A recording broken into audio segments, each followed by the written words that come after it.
26 अक्टूबर है ना आज। 23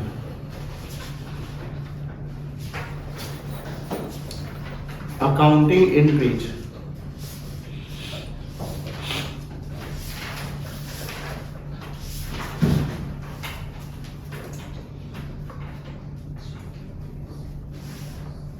परचेज मेथड।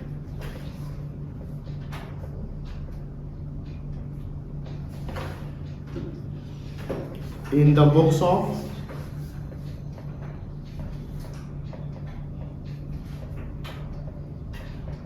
transferring company,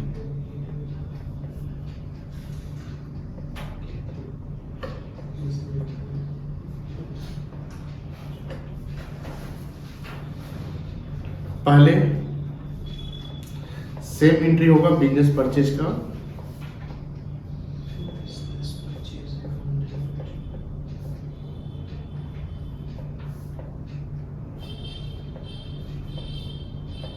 क्या एंट्री होगा? Business purchase account debit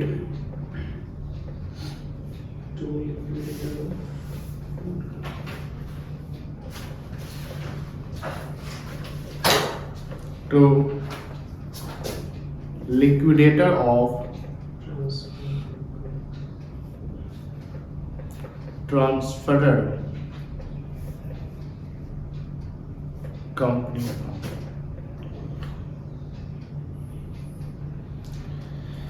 second क्या एंट्री होगा? When assets and liability. यहां पर रिजर्व ट्रांसफर नहीं होगा, ध्यान रखिएगा। परचेज में रिजर्व ट्रांसफर नहीं होगा, वो शेयरहोल्डर को मिल जाता है, सिर्फ स्टैट्यूटरी रिजर्व ट्रांसफर किया जाएगा। When assets and liabilities taken over, और यहाँ पर जो एसेट लायबिलिटी टेकन ओवर किया जाएगा वो एग्रीड वैल्यू पे होगा, याद रखिएगा, बुक वैल्यू नहीं। हाँ, अगर एग्रीड वैल्यू नहीं लिखा हुआ तो बुक वैल्यू मानेंगे, अदरवाइज एग्रीड वैल्यू। और एसेट्स का डिटेल है तो एसेट्स के नाम को लिखेंगे, सन्ड्री आप जोड़ कर नहीं लिखिएगा, कहीं भी गलती है। जैसे मान लो करेंट एसेट्स लिखा हुआ, उसके 3-4 आइटम है तो 3-4 को डेबिट करिए। Sundry assets account debit,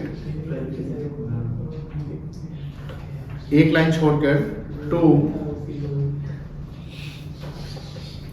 sundry liabilities account,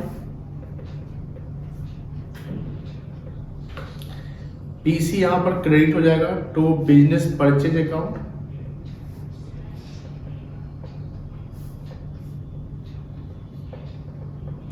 और अगर पीसी कम है, नेट एसेट्स ज्यादा है तो क्या रिजल्ट आएगा? To capital reserve account. ये बैलेंसिंग फिगर होगा, यानी इसके 3 सिचुएशन होंगे। या तो पीसी और नेट एसेट बराबर हो जाए तब गुडविल भी नहीं आएगा, कैपिटल रिजर्व भी नहीं आएगा। या पीसी ज्यादा हो जाए, नेट एसेट्स कम है तब गुडविल आ जाएगा, और अगर पीसी कम है, नेट एसेट ज्यादा है तो क्या जाएगा? कैपिटल रिजर्व हो जाएगा। तो ये याद रखिएगा, ये बैलेंसिंग फिगर आ सकता है।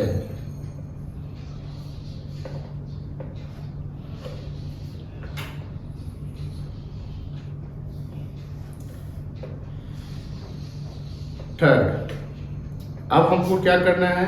व्हेन पीसी डिस्चार्ज्ड, यानी जो लिक्विडेटर का हम क्रेडिट किए हैं उसको हम डिस्चार्ज करेंगे, इनको पेमेंट करेंगे लिक्विडेटर को। और यहाँ पर तो आप वैल्यू डाल देते हैं। पहले वाला में जो एंट्री होगा वो पीसी से होगा, है ना। व्हेन पीसी डिस्चार्ज क्या एंट्री होगा? जो मर्जर का एंट्री था लगभग सेम होगा, कुछ एंट्री चेंज हो रहा है। लिक्विडेटर ऑफ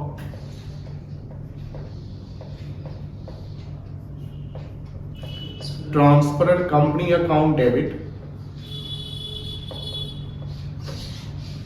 टू पेमेंट करेंगे bank account, preference share issue करेंगे to preference share capital account.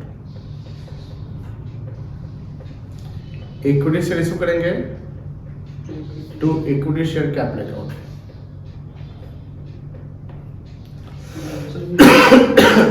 अगर शेयर होल्डर को हम डिवेंचर्स देंगे टू डिवेंचर्स अकाउंट।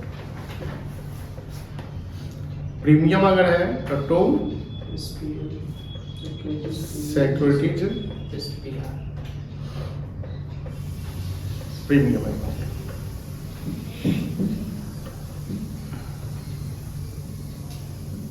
यहां तक हो गया। तीसरा, चौथा, when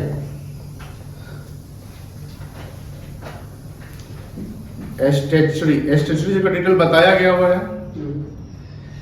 स्टैट्यूटरी रिजर्व्स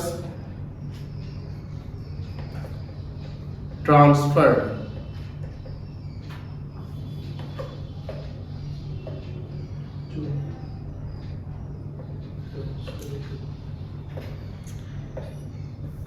इसका क्या एंट्री होगा? amalgamation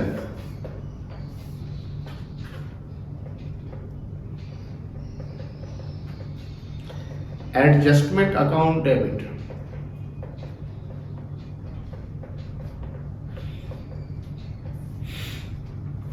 to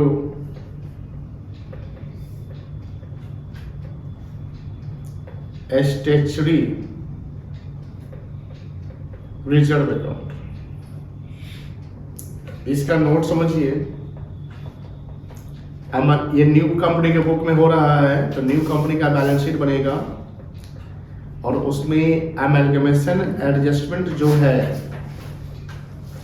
वो दिखेगा बैलेंस शीट के asset side under the head miscellaneous expenditure.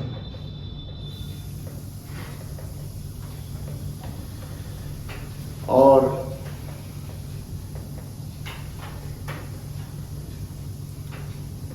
Statutory reserves दिखेगा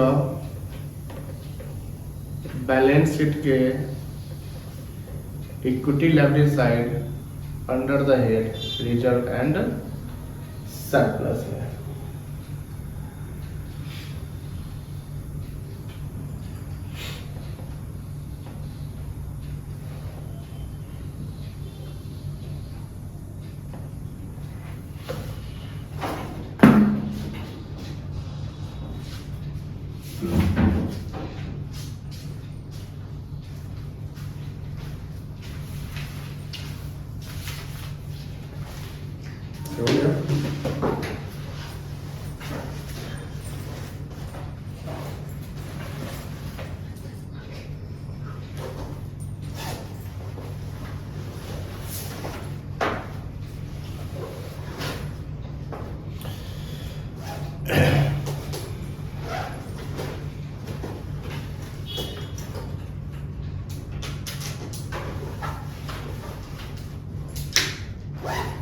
हो गया। Next fifth point,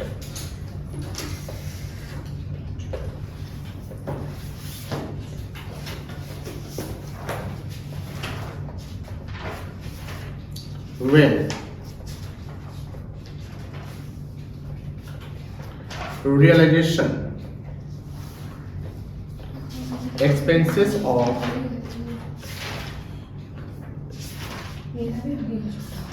transferred company paid by transferring company। इस केस में हम गुडविल से एडजस्ट कर लेंगे।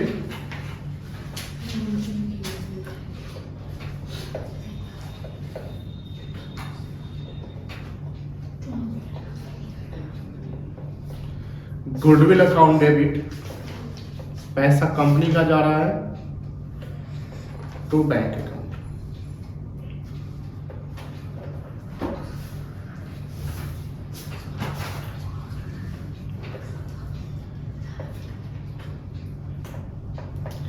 when debentures of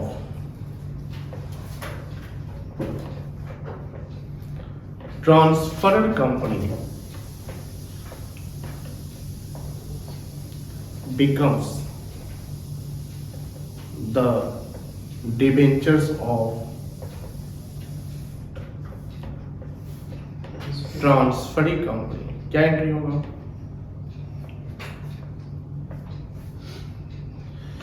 old company खत्म हो जाएगा, percentage debentures of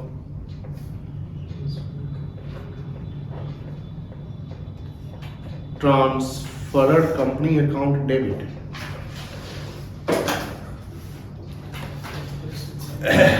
to percentage debentures of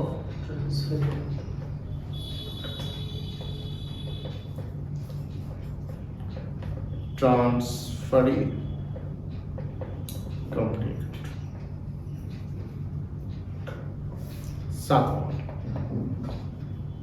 When preliminary expenses paid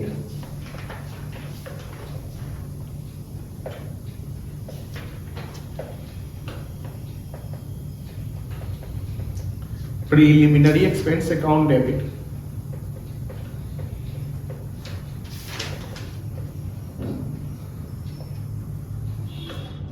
to bank loan.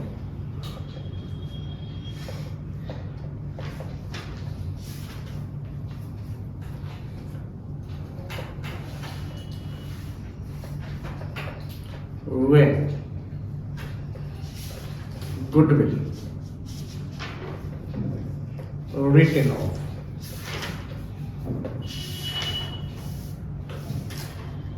Capital profit से घटा देंगे, capital reserve account debit to goodwill account.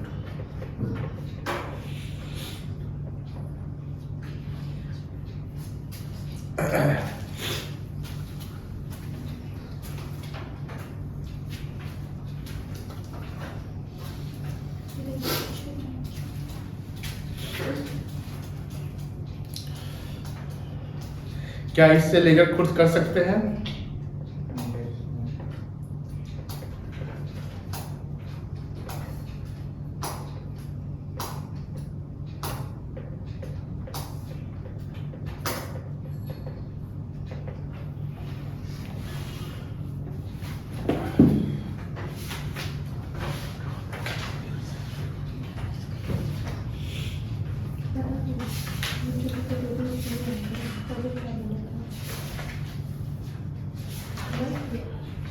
अच्छा ये बताइए, पोलिंग ऑफ इंटरेस्ट मेथड किस में लगता है? मार्जिन.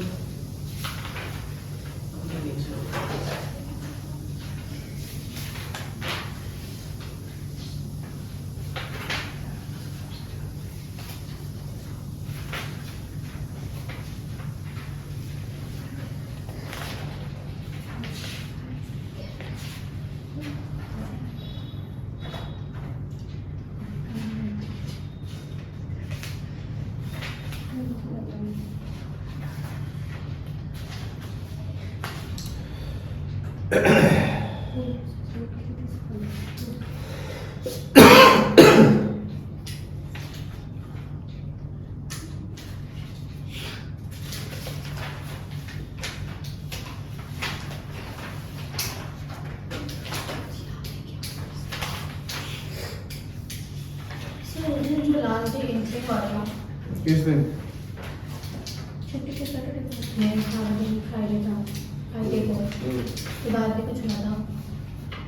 फ्राइडे को क्लास के बाद शनिवार क्लास शायद नहीं हुआ. शनिवार को आया था क्या? शनिवार को एक आया था बच्चा, वैभव आया था. शनिवार तुम तीनों आए थे, तो उसमें क्वेश्चन बताए थे ना शायद, डाउट्स में बताया. हाँ बताया गया था. शनिवार को क्लास ये रिकॉर्ड नहीं ना किए थे? शनिवार को ये बताया, यही नहीं बताया गया था शनिवार को? ये फ्राइडे का ही है. शनिवार को टाइम पास कर लिए होते हैं. क्वेश्चंस में डाउट्स वो में. एंट्री हुआ था. क्या एंट्री हुआ था? एंट्री था जर्नल वाला, उसका भी छूटा हुआ मेरा. कौन सा क्वेश्चन नंबर बताइएगा? क्वेश्चन था, जर्नल था. कॉन्सेप्ट का जर्नल, हाँ। तो वो तो गया होगा पीडीएफ आपको, नहीं होगा। एकदम गया होगा, नहीं गया हो तो वीडियो होगा, उसका रिकॉर्डेड है, 110% होगा। ये क्या है, ये सब नहीं लिखे थे? नहीं, मेरा भी छूट गया था, 2 दिन में ही आया। छूट जाता है तो आप ले लेते हैं बेटा, ऊपर वाला था सर। 1 सप्ताह तक आप बिना डेटा के ही रहे हैं आप। चलिए ले लीजिए, पेज नंबर 95 पहले। अब देखिए सवाल है, ये चैप्टर बड़ा इंटरेस्टिंग है, ध्यान रखिएगा। बना के आगे अगर ये क्वेश्चन बन जाए तो हम लोग का हर चैप्टर क्वेश्चन बन ही जाएगा लगभग। पढ़े पेज नंबर 95। अच्छा, एग्जाम्पल भी बताना पड़ेगा ना। Illustration number 90।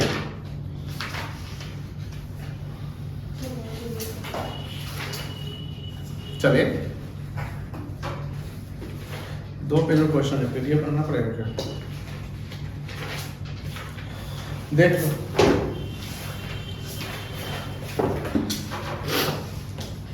A Limited and B Limited were amalgamated and formed on 1st April 20.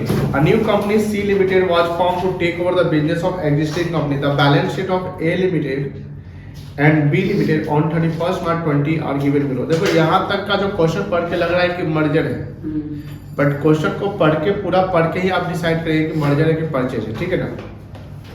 ये बैलेंस शीट दिख रहा है आपका ए लिमिटेड का और बी लिमिटेड का, है ना। और आगे आइए,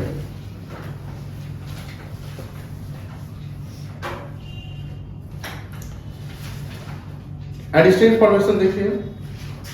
एडिशनल इंफॉर्मेशन का चौथा पॉइंट के नीचे पढ़िए क्या लिखा हुआ है। Prepare the balance sheet of C Limited on 1st April 16 after the amalgamation has been carried out on the basis of amalgamation in the nature of purchase. अब सवाल में अगर परचेज मेथड परचेज लिखा हुआ है तो अब मर्जर से बना के आइएगा तो 1 नंबर ना मिलेगा, शायद पीसी का नंबर मिल जाए 5 में। सर तो इसके ऊपर में भी तो लिखा हुआ है टेक ओवर द बिजनेस। कहाँ? हाँ, तो टेक ओवर द बिजनेस तो मर्जर होता है ना, मतलब ए और बी क्या हुआ ना, मर्ज होकर सी बना है, ऐसे लिखा हुआ है कि A limited and B amalgamated and formers new company C limited. इसका मतलब क्या है कि सी नई कंपनी वो ए और बी को टेक ओवर कर रहे हैं। तो यहाँ पर यही ना हुआ कि वी आई जो है बी और आई को टेक ओवर करके वी आई बना, तो यहाँ तक तो मर्जर लग रहा था। बात समझ आ रही है ना। तो जब मेथड नहीं लिखा है, बोले कि पास द जर्नल एंट्री, तो समझिए ध्यान से, और मेथड नहीं लिखा है, बोले पास द जर्नल एंट्री, तो मर्जर का कंडीशन, मर्जर के कॉन्सेप्ट में 5 कंडीशन टुगेदर सेटिस्फाई होने चाहिए। टुगेदर अगर 4 सेटिस्फाई हो रहा है, 1 सेटिस्फाई नहीं हो रहा है तो नहीं होगा। अभी एडजस्टमेंट चारों एडजस्टमेंट पढ़े नहीं है, हो सकता है कि कोई एक एडजस्टमेंट सेटिस्फाई नहीं करे। जैसे आपको याद है 5 एडजस्टमेंट क्या क्या थे, कंडीशंस बता सकते हैं? सृजन आप बताइए तो एक कोई भी कंडीशन मर्जर का 5 कंडीशन था, याद है? कोई एक कंडीशन बताइए। अरे इजी है, 5 बचे हैं, 5 में कंडीशन बताइए। वैभव बताओ तो एक कंडीशन कोई भी। वेरी गुड, कितना आसान है, तुम बताओ। 90% ओल्ड कंपनी का शेयर में नई कंपनी का। एक बताइए आप निभा। कहाँ नहीं देखते हैं इस चैप्टर को, अगर पीछे नहीं देखिएगा और सिर्फ आगे बढ़िएगा तो बस हो गया, पीछे का सब छूटता चला जाएगा। तबीयत खराब हो गया इसलिए पीछे नहीं देखता। फिर भी देखिए, खाना खाए हैं तो तबीयत खराब हो तो सबका दुनिया का सब काम हो ही जाता है ना, पढ़ाई भी करिए। ऐसा तो नहीं कि आंख बंद रहता है, सोए रहते दिन में, तो सोए रहते तो खाना कैसे खाया? तबीयत खराब है, कहाँ खाया? पढ़ाई। तुम बताओ कोई मैटर, कोई एक कंडीशन। वही तो बताया है वो। सर तो वो 90% वाला बताया। एक बुक वैल्यू बता दी है वो। तो बुक वैल्यू एक एसेट्स और लायबिलिटी भी तो तनी कंपनी में हो जाता है। अब तो बोल दिया ना। और कैश में कंपनी का न्यू कंपनी में हो जाता है। तू बोल, हम बुक सर ये बुक वैल्यू बोल है, और एक होता है कि एसेट्स और लायबिलिटी जो ओल्ड कंपनी का होता है वो पूरा का पूरा न्यू कंपनी का बन जाता है। और एक ये भी होता है कि प्रेफरेंस और इक्विटी में पेमेंट होती है, पूरा याद नहीं है। और बताओ, मैं वो बताओ इसके अलावा।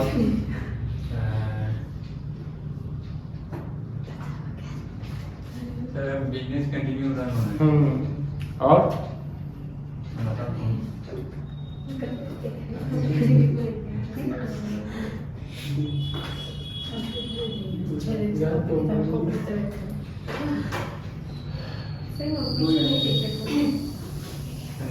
इक्विटी शेयर होल्डर और बहुत हो गया है। 5 कहाँ हुआ, एक और नहीं हुआ है। एडजस्टमेंट जो बिजनेस है वो सेम नेचर का होना चाहिए, नहीं समझे? वोडाफोन आइडिया गया तो वीआई बोला तो वीआई का बिजनेस सेम होना चाहिए, और उसमें एडजस्ट ये जो होना चाहिए वो डिस्काउंट, मतलब कि जो बिजनेस कर रहे हैं तो उसमें चेंजिंग नहीं होना चाहिए। ऐसा तो कंडीशन 5 थे, भूल जाते हैं कहाँ क्या।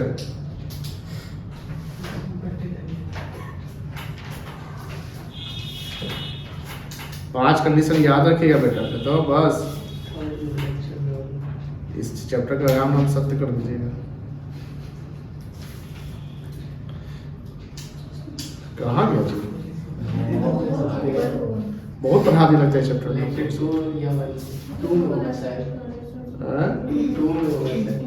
जब लेक्चर 2 में है यही तो है, नहीं अब आएगा 5 कंडीशन। पहला तो हमने एसेट लायबिलिटी को बताया, दूसरा क्या है 90% वाला न्यू कंपनी और जो है वो रनिंग नोट में होना चाहिए। चौथा क्या है पीसी का डिस्चार्ज, जो आप बताए पीसी या प्रेफरेंस और इक्विटी में, और इसमें कोई एडजस्टमेंट एसेट लायबिलिटी में नहीं होना चाहिए। सृजन बाबू याद रखिएगा, मेला खूब घूमे हैं क्या सृजन? चलो आ जाओ क्वेश्चन पे आ जाओ, कहां से कहां लोग भटक गए। चलो तो ए और बी को किसने टेक ओवर किया है? सी ने किया है। और इसमें अकाउंटिंग जो करना है, इसमें क्या बोला है? बैलेंस शीट बनाने के लिए बोला है। क्या बोला है बेटा? Balance sheet. तो देखो ध्यान से, बैलेंस शीट में एंट्री की बात छोड़ देते हैं, लेकिन एंट्री को ध्यान रखना पड़ेगा। क्यों? क्योंकि हमको यहाँ पर पीसी निकालना है। क्या निकालना पड़ेगा? पीसी। फिर पीसी निकालना है तो नेट एसेट भी निकालना पड़ेगा। क्यों निकालना पड़ेगा? क्योंकि हमको कैपिटल रिजर्व या गुडविल फाइंड आउट करना है। हो सकता है कोई आ जाए, अब कैपिटल रिजर्व आया तो उसको बैलेंस शीट के रिजर्व में सब डाल दो, गुडविल आया तो बैलेंस शीट के नॉन करेंट एसेट्स में डाल दो। अब 4 एडजस्टमेंट जो है वो पढ़िए, क्या लिखा हुआ है। Adjustment number 1, 10% debenture holder of A limited and B limited are discharge by C limited issuing such number of its debenture 15% debenture. यानी ओल्ड 10% वाला नई कंपनी के लिए कितना परसेंट का बन रहा है? 15% of 100 is so as to maintain the same amount of interest. बड़ा खतरनाक पॉइंट है। कह रहा है कि ए लिमिटेड, ध्यान से देखना बेटा, ऐसे सवाल आएंगे बिहार यूनिवर्सिटी में, हमको लगता है 60-70% बच्चे इस पे फंस जाएंगे। बहुत टैलेंटेड बच्चे सब यहाँ पे होते हैं ना, इसलिए। तो ए लिमिटेड बी लिमिटेड, यहाँ पर कितना बोला है? A limited B limited debentures 10% debentures. ढूंढिए कितना है ए का डिवेंचर्स कितना है? 60 लाख रुपए। पूरा वैल्यू लिख देते हैं हम लोग, और इसका 30 लाख रुपए। अब कह रहा है, अब देखो ध्यान से, ध्यान रखिएगा, लैंग्वेज क्या लिखा हुआ किताब के लैंग्वेज में पढ़िए कि 10% डिवेंचर जो ए का है और बी का है वो सी का बनेगा 15% डिवेंचर। किसका बनेगा? 15%। लेकिन कंडीशन क्या है? To maintain the same amount of interest. अब अगर अमाउंट ऑफ इंटरेस्ट सेम होगा तो क्या चेंज होगा? वैल्यू चेंज हो जाएगा। क्या चेंज हो जाएगा? वैल्यू चेंज हो जाएगा। देखिए ध्यान से, 60 लाख का 10% कितना होता है? 6 लाख। नहीं समझे? 60 लाख डिवेंचर से, ध्यान से समझिएगा, कोई ज्यादा टफ नहीं है, बस एक बार समझ जाएगा, आगे आएगा तो दिक्कत नहीं होगा। 60 लाख का डिवेंचर से 10% इंटरेस्ट कितना होगा? 6 लाख। यानी ए लिमिटेड का डिवेंचर होल्डर 6 लाख इंटरेस्ट पा रहा होगा। इसका 30 लाख का डिवेंचर है तो कितना इंटरेस्ट हो जाएगा? 3 लाख। अब ये जो डिवेंचर है वो कितना परसेंट पे है? 10%। अब इसी को हमको 15% देना पड़ेगा न्यू कंपनी के लिए, यस। लेकिन 15% कितना होना चाहिए? 6 लाख ही ना होना चाहिए? बोलो हाँ या ना? 15% कितना होना चाहिए? 6 लाख ही होना चाहिए।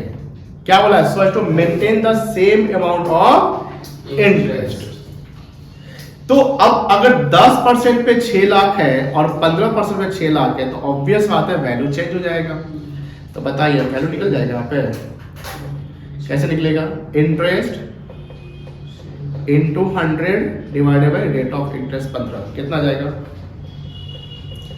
40 लाख। कितना आ जाएगा? अब देखो सी लिमिटेड का डिवेंचर जो है, सी लिमिटेड जो जाएगा तो सी लिमिटेड में ए लिमिटेड वाला डिवेंचर का वैल्यू हो जाएगा 40 लाख। और 40 लाख का 15% कितना आ जाएगा? 6 लाख। तो अब यहां पर नंबर्स निकल जाएंगे। कितने नंबर्स हो जाएंगे? 4000 डिवेंचर्स हो जाएंगे। कितने डिवेंचर हो जाएंगे?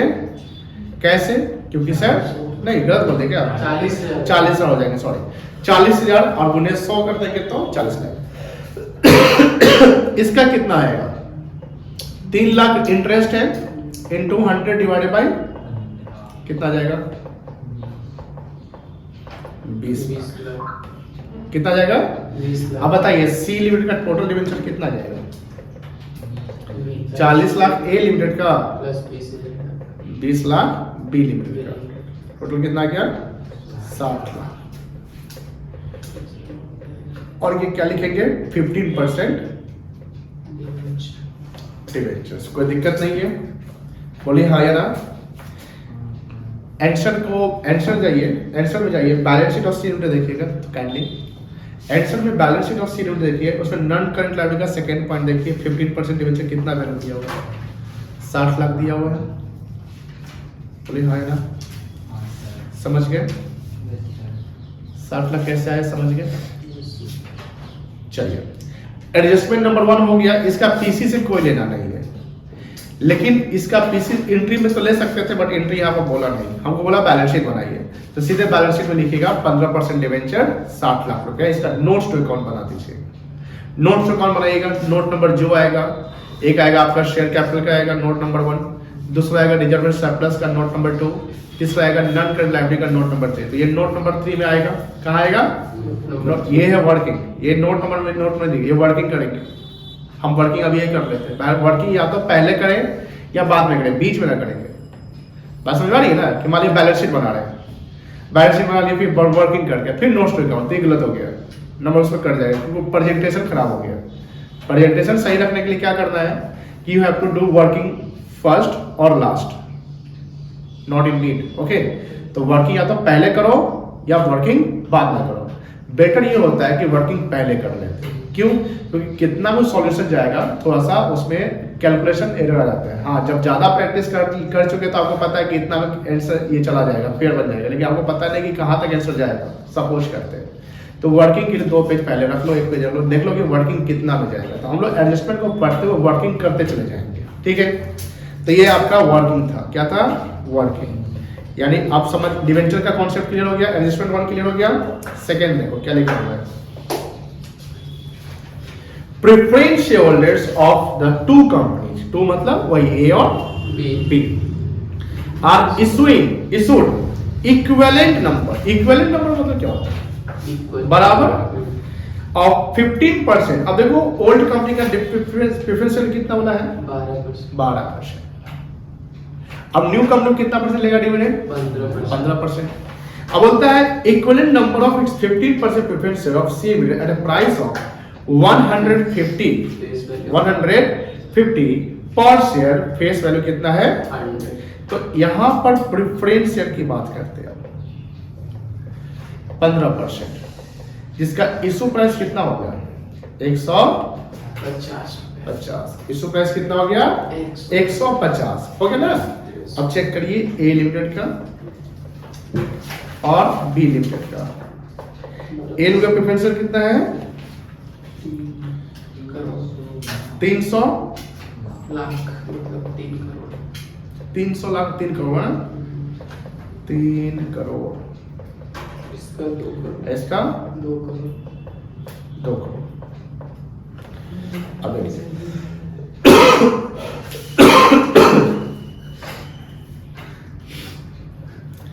ये तो 100 वाला है। अब इसको 15% प्रेफरेंस सेट करना है, तो 3 करोड़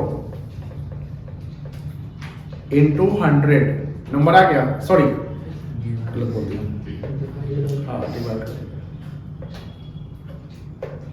डिवाइडेड 100 नंबर आ गया।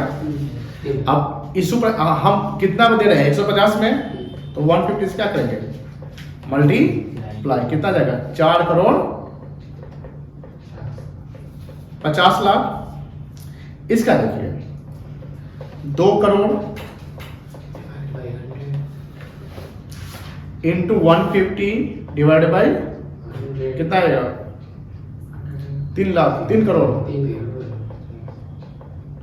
टोटल कितना हो गया 4 3 7 करोड़ 50 लाख। कोई दिक्कत नहीं है। अब यहाँ पर इशू प्राइस 150 था, तो फेस वैल्यू 100 है, और 50 क्या आ जाएगा आपका प्रीमियम हो जाएगा, तो सेकेंडरी प्रीमियम निकल जाएगा। कैसे निकलेगा 4, या तो आप 4 करोड़ 50 लाख, या इसका नंबर्स कितना आ जाएगा जी 3 लाख। 150 से 4 करोड़ 50 लाख हुआ ना,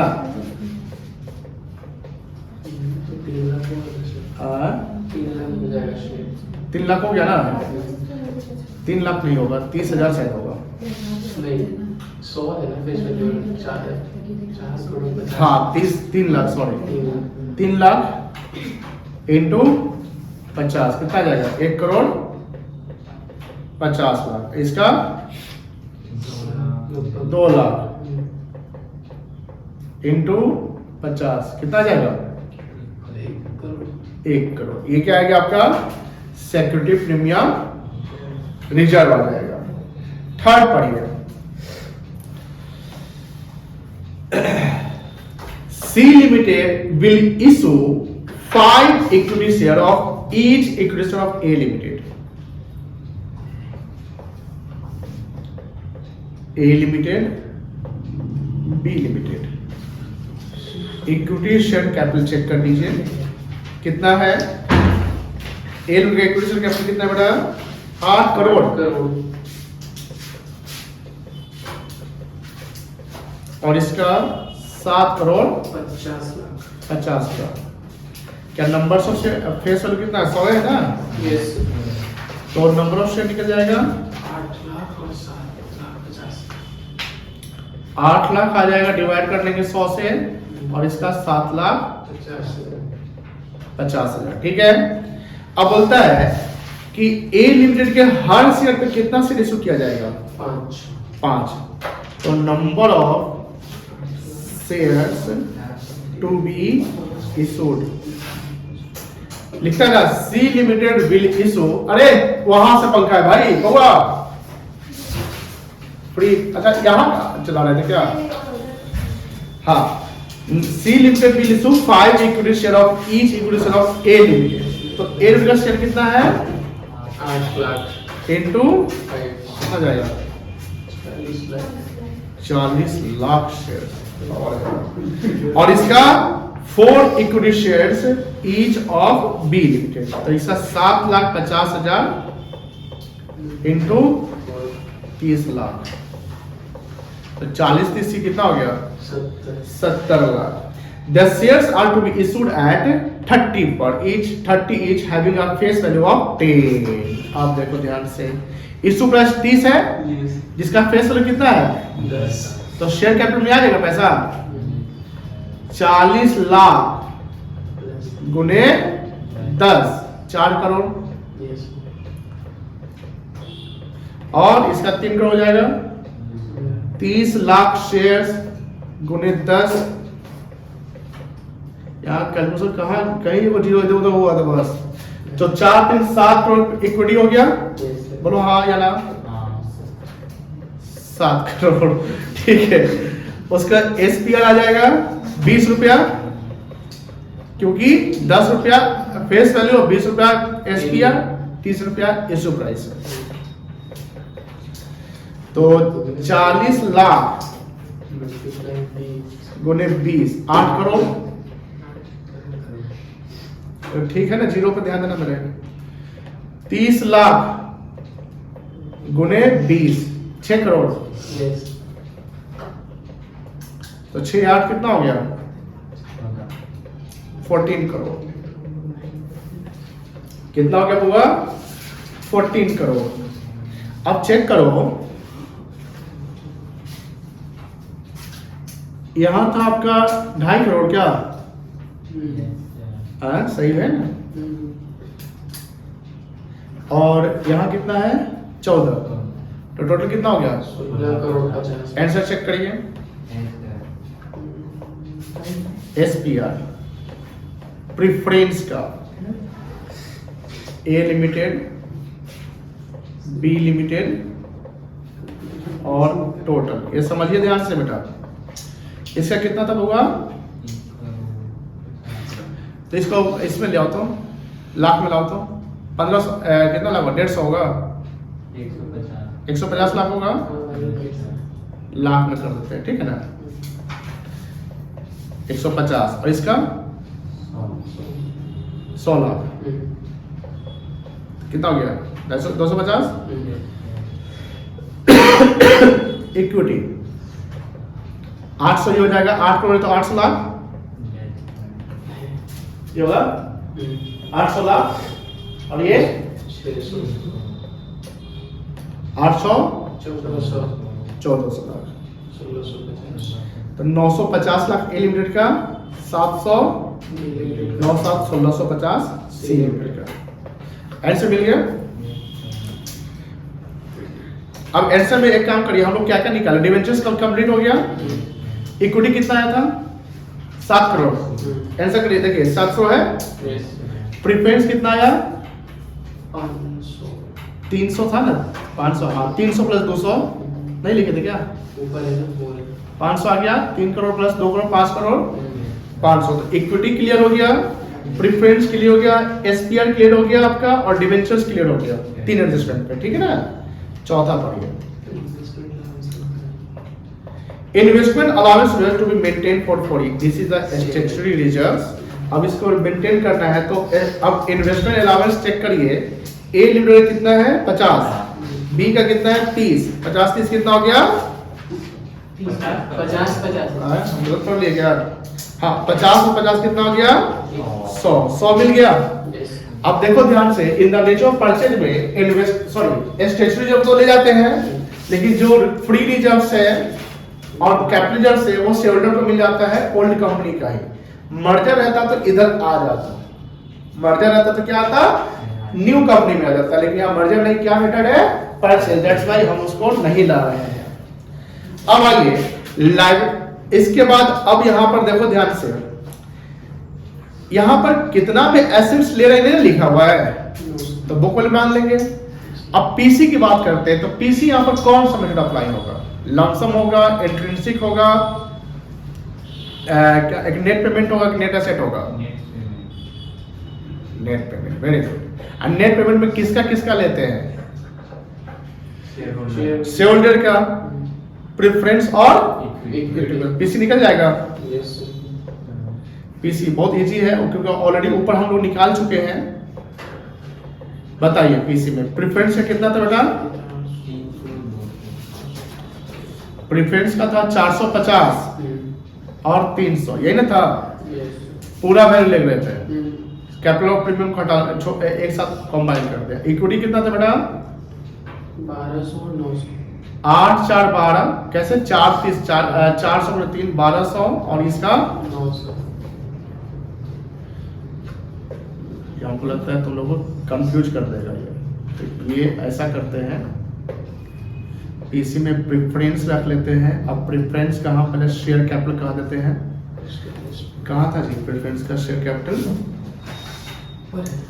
100 था ना बुआ? 150 गलत बोल दिया क्या? 300, ये 300 और ये 200, ये ना है। हाँ, उसके बाद SPR ले लो 150 और 100, ये ना है। इक्विटी का देख लो, इक्विटी का शेयर कैपिटल कितना था 400 और 300 और SPR 800 600 जोड़ दो। 8 4 12 3 15 1 1650 6 3 9 1 10 2 दिस इज द पीसी। 97 और पेज पर पीसी चेक कर लीजिए है। अब 16 12 इसी का हम लोग कैलकुलेशन कर चुके हैं, पीसी निकल चुका है। क्लियर है? अब देखो डिबेंचर क्लियर होगा, लाइब्रेरी चेक करो। ट्रेड पेबल कितना है? ट्रेड पेबल कितना है 420 और 100, इसको जोड़ो कितना आ जाएगा 4 तो 610 आ जाएगा। बैलेंस शीट देखिए 610 दिया हुआ है।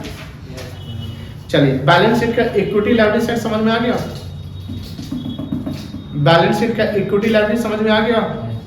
अब एसेट्स में जो वैल्यू है, जैसे लैंड एंड बिल्डिंग 550 प्लस 400 कितना हो गया 250, देखो डाला है। उसके बाद प्लांट मशीनरी 350 प्लस 250 600 डाल दिया। इन्वेस्टमेंट 200 डाल दिया। अच्छा गुडविल आएगा वो हम लोग टेबल कैलकुलेट कर लेंगे। उसके बाद आपका इन्वेंट्री देख लीजिए 350 और 200 डाल दिया है। ट्रेड रिसीवेबल्स 300 और 350 डाला है एंड कैश एट बैंक 300 और 200। एक चीज है याद करिए, स्टेशनरी रिजर्व का क्या कहानी था। स्टेशनरी रिजर्व जब ट्रांसफर होगा तो एक एसेट्स बनेगा और एक लायबिलिटी बनेगा। लायबिलिटी में क्या बनेगा स्टेशनरी जब रिजर्व एंड सरप्लस जाएगा और उसी का एमलगेमेशन एडजस्टमेंट अकाउंट बनेगा और वो एसेट्स में दिखेगा। देखिए एमलगेमेशन एडजस्टमेंट दिख रहा है आपका 100, कोई दिक्कत नहीं है। चलिए नेट एसेट निकालने आता है, बोलिए हाँ या ना, बताइए नेट एसेट्स कितना आएगा बेटा।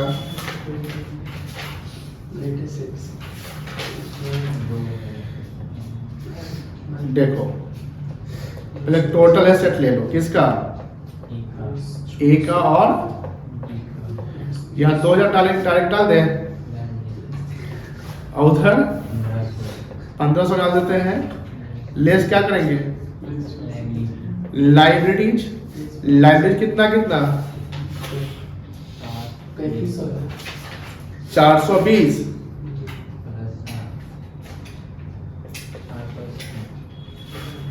और प्लस 40 चाहे 60 पैसे हो, कितना में आप ले रहे हैं नहीं समझे। डिवेंचर को कितना में टेक ओवर कर रहे हैं आप, गड़बड़ा गया। फिर वर्किंग वर्ड पे आइए, डिवेंचर पे कितना वैल्यू बढ़ रहा है 60 लाख तो उसका है ना, उसका हम कितना ले रहे हैं 40 कर रहे हैं, हम आपको 15% इंटरेस्ट देंगे। तो हम टेकन यही है एग्रीड वैल्यू। बुक में तो 60 है लेकिन हम एग्रीड वैल्यू कितना कर लिए 40 कर लिए, ठीक है। लाइब्रेरी में यहाँ लिख दो टीपी, कितना था टीपी बताओ 420 यस और डिवेंचर्स 40 और उसका है 190 और 30 20 20 घटाइए, घटाइए डेटा से आ जाएगा 2000 से 460 घटाइए ना 1540 उसका 1290। पीसी कितना है 1650 और अब बताइए पीसी कहाँ ज्यादा है, पीसी ज्यादा है इसमें। यस गुडविल आएगा कितना आएगा 110 ये क्या आ गया गुडविल, और यहाँ पर पीसी कम है तो 90 क्या आ जाएगा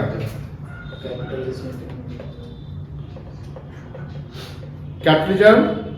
अब एडजस्ट कर लो कौन सा ज्यादा है, गुडविल ज्यादा है 110 माइनस 90 20 रुपए क्या आ गया 20 लाख सॉरी गुडविल आ गया। Yes. बैलेंस शीट में एसेट्स एट गुडविल दिख रहा है 20 लाख, 20 लाख।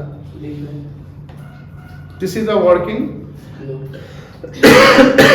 अब कहानी अब आसान हो चुका है, इस पे हमें अब बैलेंस शीट बना देना है। क्या बना देना है? बैलेंस शीट बना देना है। समझ में आया Yes, sir. आप लोगों को? बोलिए हाँ या नहीं आया होगा, हमको पता है। आप लोगों का रिएक्शन समझ में आ जाता है कि पता है, नहीं समझ में आएगा। एडजस्टमेंट 1 तो समझ में आ गया होगा। हाँ बोलिए। एडजस्टमेंट 2 में क्या था? प्रेफरेंस का था। प्रेफरेंस में क्या बोला था कि सेम नंबर इक्विटी शेयर देना है, तो सेम नंबर बोला था ना, सेम वैल्यू तो नहीं बोला था। तो नंबर कितना होगा? 3 लाख, और उसका कितना हो गया? 2 लाख। ठीक है, अब सेम नंबर है लेकिन इशू प्राइस हमको रखना है 150। कितना रखना है बेटा? 150। तो ऑब्वियस बात है कि 100 शेयर कैपिटल में चला जाएगा और 50 कहाँ जाएगा? सिक्योरिटीज प्रीमियम में चला जाएगा। उसी का हम लोग कैलकुलेशन कर लिए कि एसपीआर चला गया 50। ठीक है, फिर इक्विटी में क्या बोलता है कि उसका ए लिमिटेड का जो भी शेयर है हम 5 शेयर देंगे, हर शेयर के बदले में कितना देंगे? 5। तो 5 से गुना कर दिया। और बी लिमिटेड के शेयर को हम 4 शेयर देंगे, तो 4 से गुना कर दिया, तो नंबर्स बढ़ गया। लेकिन कंडीशन ये था कि हम इशू प्राइस कितना रख देंगे? 30। और इस 30 में हम फेस वैल्यू रख रहे हैं 10, तो 10 रुपया चला जाएगा शेयर कैपिटल और 20 रुपया चला जाएगा सिक्योरिटीज प्रीमियम। एंड देन हम लोग सिक्योरिटी प्रीमियम कैलकुलेट कर लिए। तो सिक्योरिटी प्रीमियम कैलकुलेट करने के ए का और बी का प्रेफरेंस पे आया था 250, इक्विटी पे आया था 1400, टोटल हो गया 1650। पीसी कैलकुलेट के लिए तो पीसी यहाँ पर नेट पेमेंट मेथड चला है। कौन सा मेथड चला है बेटा? Net payment method. याद होगा नेट पेमेंट मेथड में प्रेफरेंस और इक्विटी को ही दिया जाता है। तो प्रेफरेंस का पेमेंट हो रहा है 300 शेयर कैपिटल ए का और बी का 200, टोटल हो गया 500। एसपीआर हो रहा है 150 100। ये कहां से आया? तो ऊपर के वर्किंग से आया है। इक्विटी में 400 300, शेयर कैपिटल और प्रीमियम 800 600, ये भी ऊपर के वर्किंग से आया। टोटल पीसी बना ए लिमिटेड का 1650 और बी लिमिटेड का 1200। उसके बाद हम लोगों ने गुडविल और कैपिटल का कैलकुलेशन किया। नेट एसेट पर निकाल लिए। टोटल एसेट ए का 2000 और बी का 1500। इससे हमने लायबिलिटीज को माइनस किया। कौन क्या माइनस किया? लायबिलिटी। यहाँ डिवेंचर एग्रीड वैल्यू पे लिए थे, कैलकुलेटर वैल्यू ये ऑलरेडी हम लोग वर्किंग कर चुके हैं। ऊपर में इन्वेस्टमेंट वर्किंग नोट नंबर 1 है। तो नेट एसेट आया 1540 ए का और बी का 1290। पीसी 1650 आ चुका था। यहाँ पीसी ज्यादा है तो गुडविल हो गया, यहाँ पीसी कम है तो कैपिटल हो गया। पीसी 110 है, कैपिटल 90 है। ऑब्वियस बात है गुडविल जाता है तो बैलेंसिंग फिगर गुडविल आएगा जब बैलेंस शीट के एसेट्स में दिखते हैं। सारा पॉइंट हमने करा, एक ईच एंड एवरी पॉइंट हमने करा दिया है। अब आपको सवाल करना है, क्या क्या करना है? बैलेंस शीट बना लीजिएगा, प्लस आपको नोट्स को काउंट करना है। ठीक है, तो इलस्ट्रेशन कौन सा था?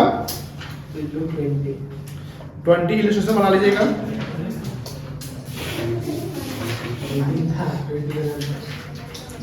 21 बना लीजिएगा। और क्वेश्चन देख लीजिए, क्वेश्चन 21।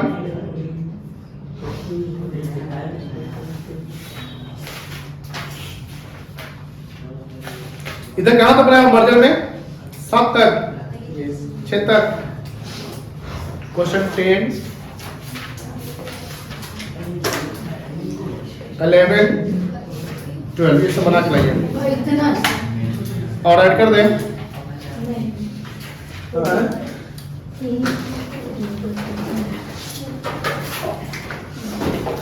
कितना दिन का पढ़ाई छूट गया पता है आपको?